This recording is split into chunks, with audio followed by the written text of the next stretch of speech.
Buli olukya bannayuganda emitima gyongera okubeewanika olw'emiwendo gy'ebintu ebikozesebwa mu bulamu obwa bulijjo gyeyongera okukalamuka wabula ng'ekisinga okulaliikiriza n'omukulembeze w'eggwanga yavaayo okwogera ku byenfuna gye buvuddeko yategeeza nga gavumenti bwe talina kyamaanyi kya kukolawo nga buli muntu asaanidde okwenyweza mpaka ng'ekyosi kimaze okuyita.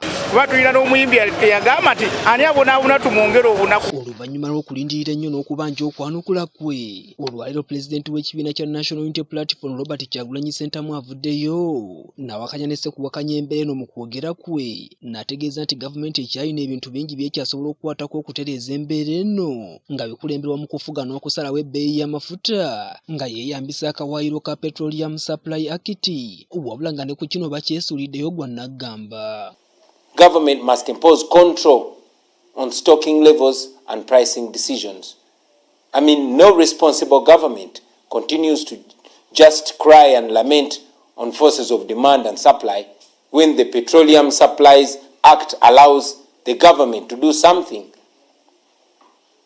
We think government, through the Commissioner of Petroleum Supplies, which is actually the legal licensing authority, should split the average cost of every litre of fuel into 3 categories. KYAGULANYI agamba nti gavumenti nga yeeyambisa etteeka lino esobolera ddala okugunjawo era n'erangirira ebbeeyi buli liita y'amafuta gy'eba erina okutundibwa wabula ng'ebitongole n'abavunaanyizibwa ku kino beesuuliddeyo gwa Naggamba olw'ensonga nti ate abantu bamu be beenyigira mu kusuubula amafuta ng'eno y'ensonga lwaki babinika bannayuganda emiwendo egya waggulu ewatali kubakuba wadde ku mukono. And go ahead to publicize them for the consumer and ordinary person to understand and appreciate the changes that are happening. The fuel companies are setting a higher profit margin while the consumer has generally accepted to be exploited.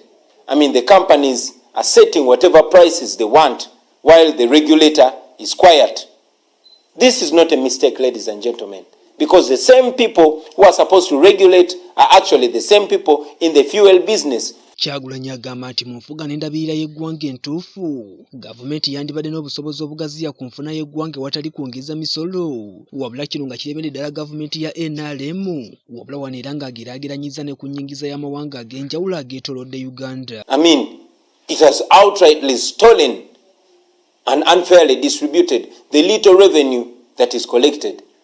The NRM party, because of selective application of tax policy. Bitundu by'eggwanga bingi naddala eby'ekibuga omuwangaalira abantu bamufuna mpola ebyakazibwako ebya ghetto ebitundu ebisinga ku bannansi abawangaalira y'ekikomalo n'ekyapati gye bafuula emmere eya bulijjo wabula nga mu kaseera kano engano yafuuka kangano ne butto wa buseere. KYAGULANYI agamba nti gavumenti yagalera erumirirwa abantu baayo tekyali giwadde buzibu kusala ku misolo oba okugigirawo ddala ku mmere eno ey'abantu ba bulijjo ku lw'obulungi bwa bannayuganda. Let's forget about this business of Museveni coming to tell us to eat cassava if we can't afford bread. I mean, cassava or cassava flour cannot make chapati.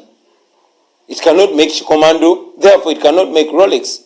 This and Cheswa Dream TV Amakungunte.